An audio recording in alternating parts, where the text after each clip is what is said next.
8 people, all former employees of the American chemical firm Union Carbide, have been convicted in India for their involvement in the 1984 Bhopal gas tragedy.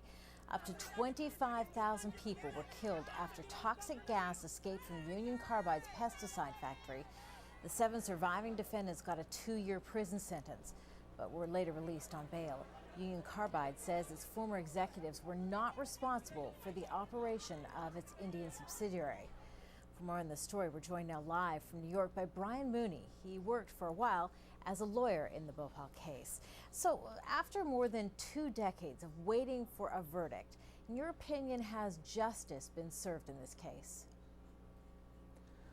I'll quote the survivors in Bhopal who are today calling the outcome a travesty, although I would probably state it a little differently.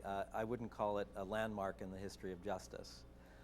It took 25 years for the verdict to be reached, including 19 years of criminal trial proceedings.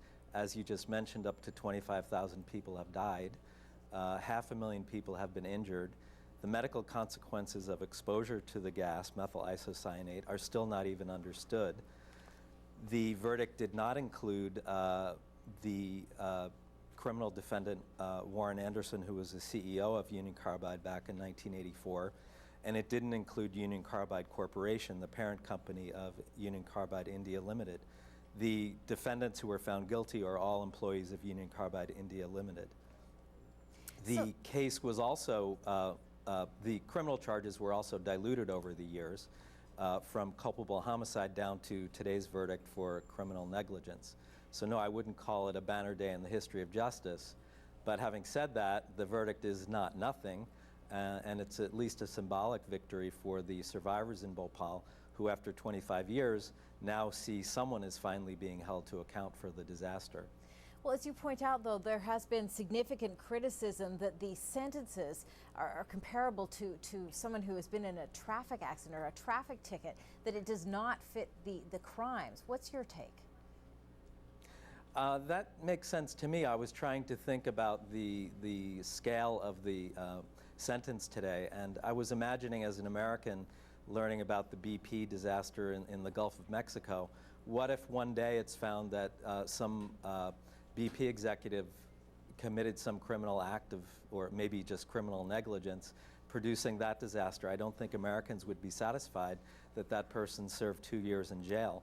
I'm not confident that any of the 7 defendants will ever see the inside of a jail cell.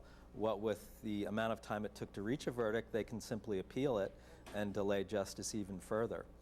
So no, I don't think 2 years is a sufficient punishment for this crime. Now you point out that many people are unsatisfied with this verdict. Is this it then, or is there still an opportunity for any further legal action? This verdict is by no means the end of the Bhopal disaster, and the reason for that is it's an ongoing disaster. The gas leak occurred in 1984. That was over with in 1 day in terms of the gas exposure. But while the Union Carbide factory was in operation until 1984, for many, many years it was producing daily volumes of toxic waste. And Union Carbide simply dumped that toxic waste first on the grounds of the factory, and then later in what it called solar evaporation ponds that it constructed nearby the factory. All of that contamination, all of that toxic waste simply settled into the groundwater supply, where squatter settlements drew their drinking water. So for decades, people in Bhopal have been drinking heavily contaminated water.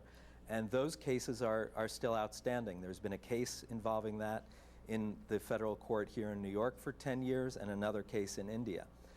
Dow Chemical Company acquired Union Carbide in 2001 and claims that when it acquired Union Carbide, it acquired Union Carbide's assets, but not this particular liability.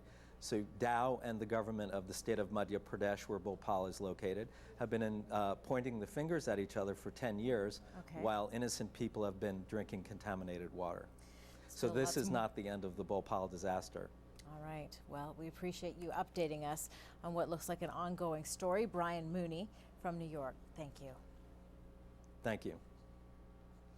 Time now for another short break. Still to come. The decisions we make